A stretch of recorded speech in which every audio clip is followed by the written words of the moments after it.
Hi guys, in this video I'll show you how to switch Gemini to Google Assistant. First, open your device settings. Now scroll down towards the bottom and access the Google feature. This will take you to the Google Services menu. Get to the All Services section on the right side and scroll down until you see the Settings for Google Apps feature. Tap on that and then tap on the Assistant option at the bottom. Next, access the Google Assistant tab and scroll down a little bit. Here you'll see a section called Digital Assistants from Google. Open this feature. Inside, you'll see the current digital assistant you're using, which is likely Gemini. To switch to the regular Google Assistant, simply tap on the Google Assistant option and then tap on Switch to confirm the action.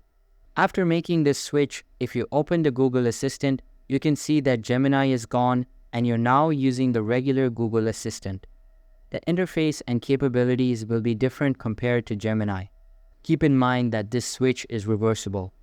If you want to go back to using Gemini, simply repeat the process and select Gemini instead of Google Assistant in the Digital Assistants menu.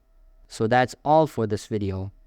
If this video was helpful, don't forget to subscribe and hit the like button. Thanks.